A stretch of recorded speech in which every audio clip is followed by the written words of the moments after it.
Stand fun और मैं हूँ डाइटिशियन मंजू मलिक। तो आज हम बात करेंगे बेली फैट के बारे में। जब आपकी बेली बिग हो जाती है क्या क्या चेंजेस आपकी बॉडी के अंदर होते हैं और किस तरह से उन चेंजेस को आप रिवर्स कर सकते हैं, कैसे बेली फैट को आप रिड्यूस कर सकते हैं ऑन अ परमानेंट बेसिस, क्योंकि ये एक सोल्यूशन है उसका।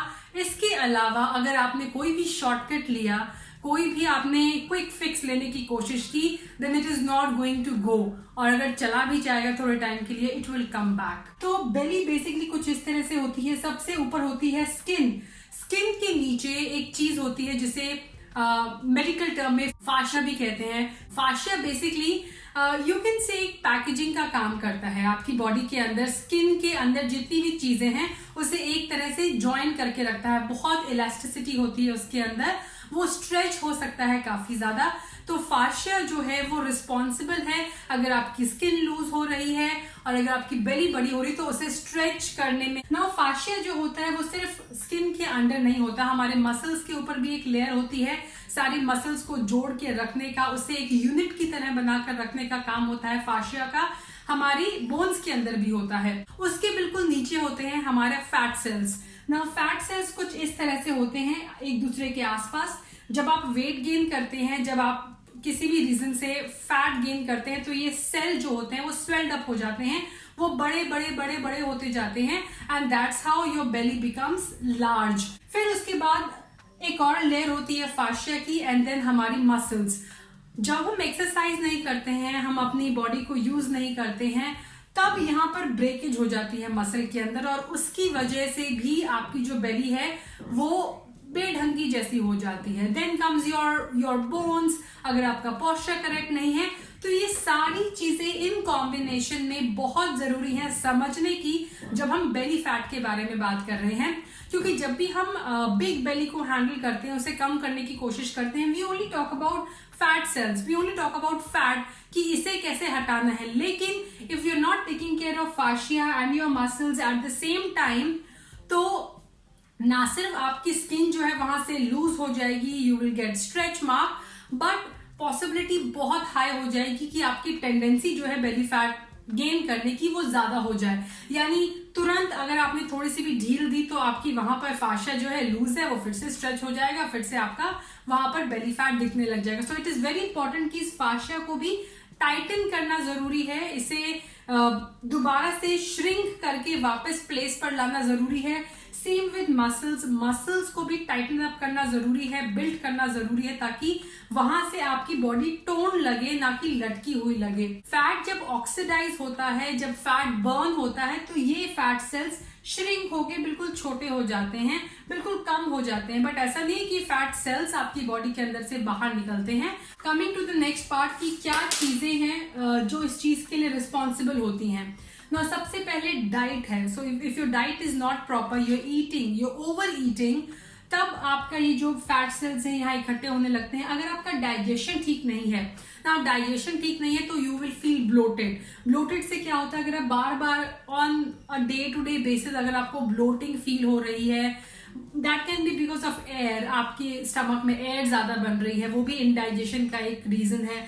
अगर वाटर रिटेंशन ज्यादा हो रहा है, वो भी एक रीजन हो सकता है। ज्यादा फूड आप एक बारी में खाते हैं तो वो भी एक्यूमुलेट होता है। तो ये सारी चीजें इंडाइजेशन का पार्ट है। So your diet, your digestion plays an important role. अगर आपकी बॉडी के अंदर आपका गट हेल्दी नहीं है, बहुत सारे वहां पर बैड बैक्टीरिया है, तब भी आपको इंडाइजेशन होगा। नेक्स्ट चीज जो है वो है आपके हॉर्मोन्स। ना हॉर्मोन्स में क्या क्या चीजें आते हैं।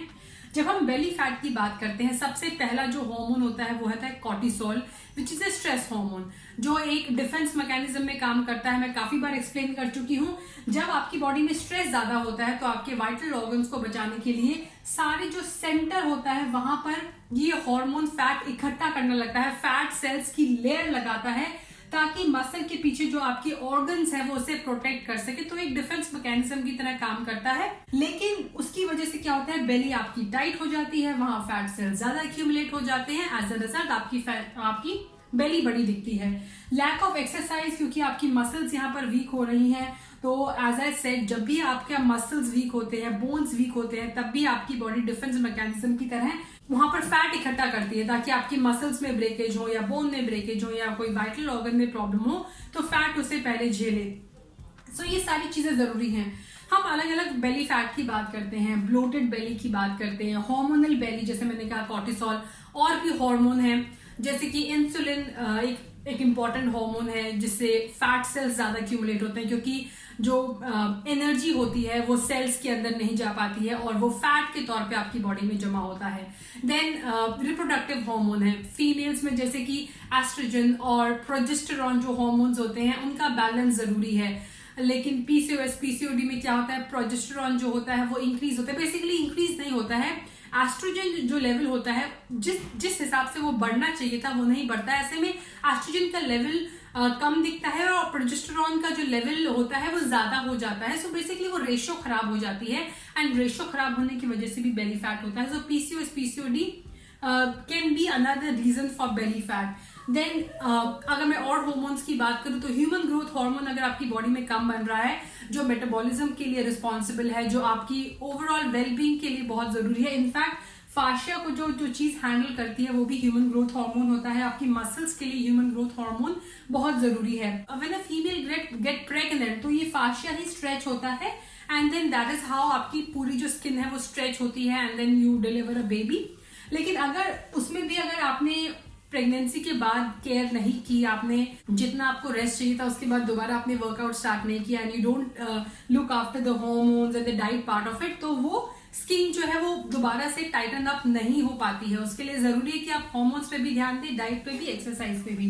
सो डाइट में क्या आपको करना है कि आपका बेली फैट कम हो, सबसे इंपॉर्टेंट चीज है कि आप प्रोटीन अच्छा रखें। प्रोटीन जो है वो ना सिर्फ आपको हेल्प करेगा मसल को स्ट्रेंथन करने में, बल्कि कोलेजन जो होता है, कोलेजन भी फाशिया का एक इंपॉर्टेंट पार्ट है, वो भी एक तरह से ग्लू का काम करता है। कोलेजन जो एक प्रोटीन है, सो प्रोटीन अपनी डाइट में आपको इंक्रीज करना है। आपको वाइटामिन एंड मिनरल्स के लिए you have to make sure कि you eat a lot of vegetables, you eat a lot of fruits, ताकि आपको फाइबर मिले, एंड प्रोबायोटिक्स। ये 3 चीजें आपको जरूर इंक्लूड करनी है अपनी डाइट के अंदर। अगर मैं एक्सरसाइज की बात करूं तो जितने भी आइसोमेट्रिक होल्ड्स होते हैं, जितने भी जहां पर अपनी कोर को आप एंगेज करते हैं, कोर को यूज करते हैं, वो आपके लिए बहुत जरूरी है। चाहे वो प्लैंक हो, प्लैंक में चाहे आप एल्बो प्लैंक करें, फुल प्लैंक करें, प्लैंक की एक्सरसाइजेस होती हैं, माउंटेन क्लाइंबर आप करते हैं फुल प्लैंक में, तो ये सारे वेरिएशन ऑफ एक्सरसाइजेस हैं। आप होल्ड करते हैं, बोट पोज होल्ड करते हैं, आप चक्र आसन करते हैं जहां आप स्ट्रेच करते हैं